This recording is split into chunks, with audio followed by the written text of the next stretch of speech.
Ce tutoriel portant sur le cahier des charges fonctionnel du drone doit vous amener à mieux comprendre le contenu de celui-ci, à savoir comment le besoin est énoncé, comment les fonctions et les contraintes sont trouvées, et enfin comment sont qualifiées et quantifiées les performances d'un produit. La première étape consiste à identifier le besoin, à savoir, le besoin correspond à une nécessité ressentie par une personne. Pour identifier le besoin, on va compléter le diagramme bête-à-cornes en se posant 3 questions. Première question, à qui le produit, c'est-à-dire le drone, rend-il service?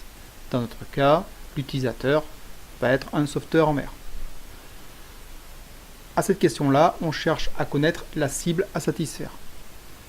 Deuxième question, sur quoi le produit va-t-il agir?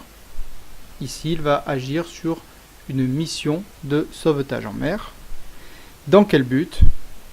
De faciliter le travail des sauveteurs en mer au moyen du largage d'une bouée. Une fois le besoin identifié, on va rechercher les fonctions et les contraintes liées au produit. Une fonction est une action effectuée par le produit à concevoir. Exemple pour une clé USB, la clé USB sert à stocker des données. On remarquera la forme pour rédiger ces fonctions. Un verbe à l'infinitif suivi d'un complément. Une contrainte maintenant est un paramètre ou une obligation à respecter. Exemple pour une clé USB, ne pas être trop encombrante. Pourquoi est-il important de respecter des contraintes? Tout simplement parce que si le produit ne respecte pas certaines obligations, à ce moment-là, il se peut qu'il ne soit pas conforme totalement à la demande de l'utilisateur.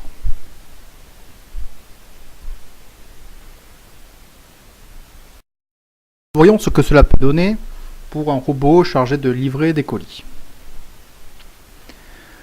Pour énoncer les fonctions et les contraintes, on va utiliser le diagramme pieuvre ou le diagramme des interacteurs. Ce diagramme est le suivant.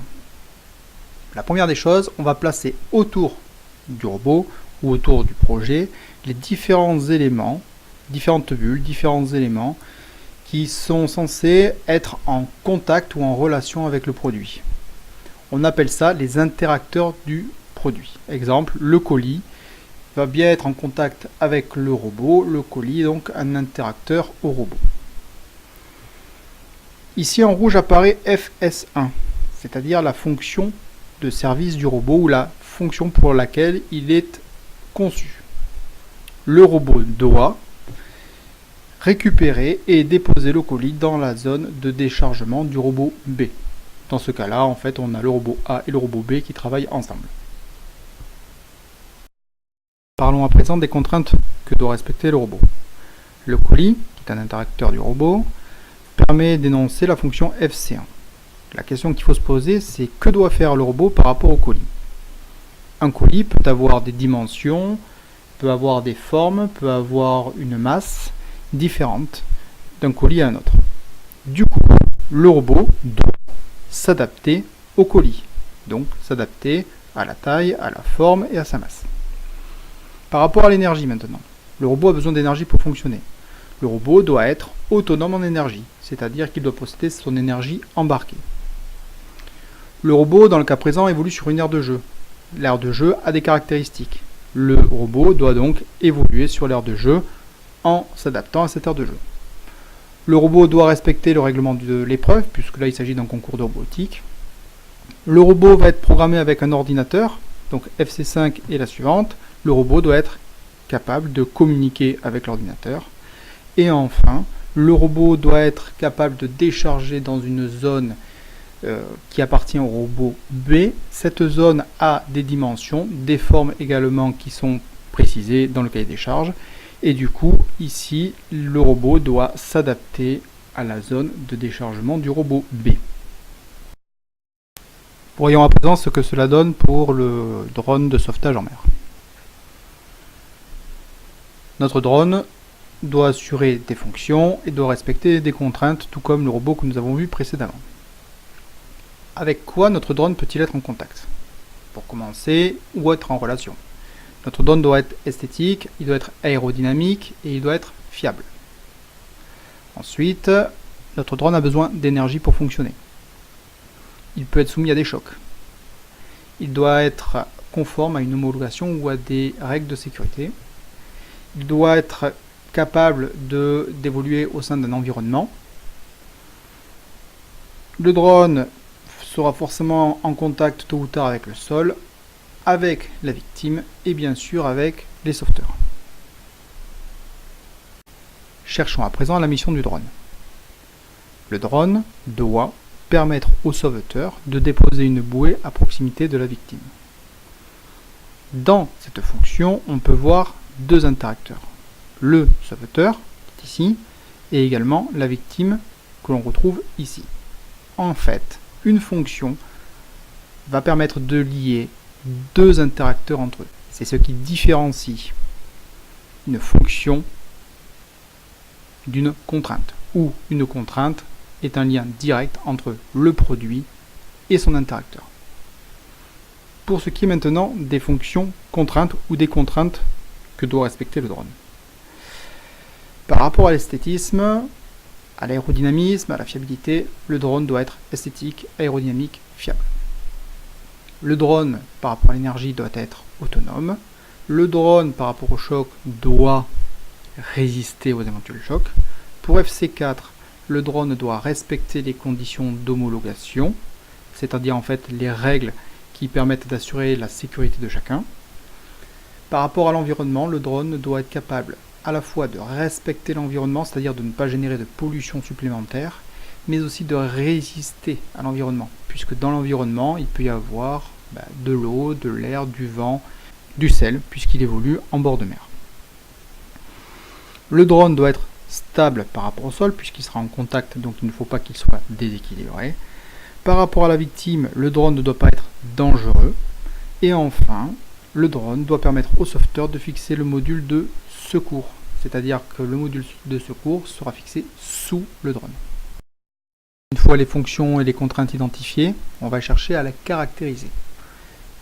Caractériser une fonction ou une contrainte revient à préciser les critères, c'est-à-dire de quoi est composée la fonction, et les niveaux, c'est-à-dire les exigences ou les performances attendues par l'utilisateur.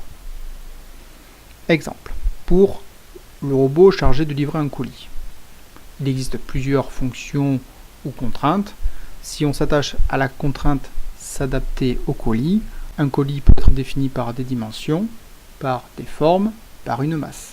Ici, il s'agit de préciser les dimensions maximales du colis. Dans le cas présent, les dimensions seraient de 50 par 50 par 50. Autrement dit, il s'agit d'un cube qui fait 5 cm de côté. Le robot doit donc s'adapter à ce type de colis. Passons à présent à la caractérisation des fonctions et des contraintes de notre drone.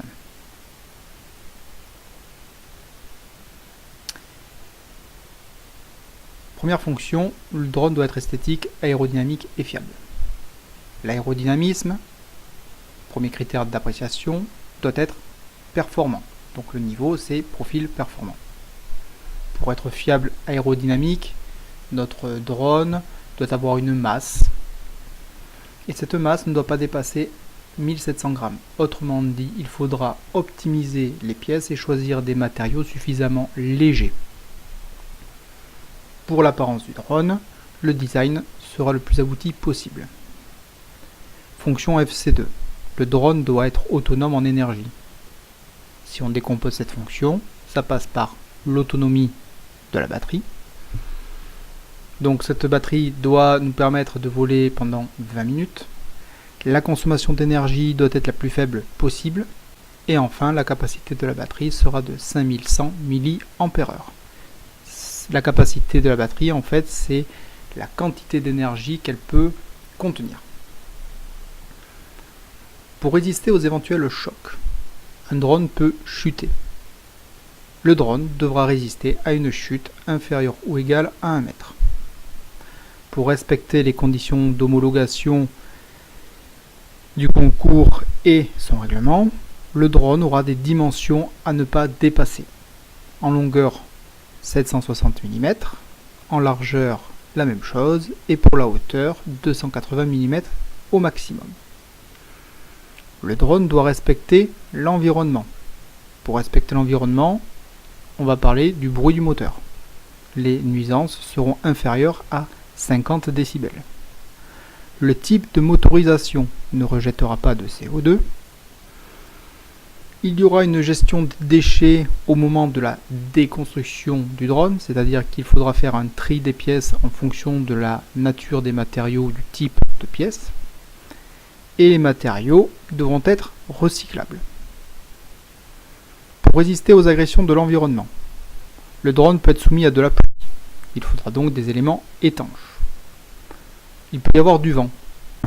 Le drone doit pouvoir voler tant que le vent ne dépasse pas une vitesse de 20 km/h. Et en bord de mer, il y a de l'air salin, donc les matériaux doivent être résistants à la corrosion. FC8 ne pas être dangereux pour la victime. Le drone peut être dangereux notamment à cause des hélices qui tournent et qui tournent très vite. Le diamètre des hélices fait 240 mm. Les protections devront donc prendre en compte le diamètre de ces hélices et les fixations de ces protections seront les mêmes que les fixations du moteur sur les bras. Et enfin, pour permettre la fixation du module de secours, sous le drone il y aura ce qu'on appelle un châssis support qui sera percé de plusieurs trous et l'écart entre les trous sera de 10 mm. Le volume minimum d'encombrement, c'est-à-dire l'espace ou le volume disponible sous le drone pour fixer le dispositif de maintien de la bouée, sera de 200 mm par 200 par 120. En d'autres termes, si le dispositif chargé de maintenir la bouée en position et de la lâcher le moment venu dépasse l'encombrement qui est fixé, à ce moment-là, il ne sera pas possible de le monter sous le drone. C'est ainsi que s'achève la rédaction du cahier des charges fonctionnel.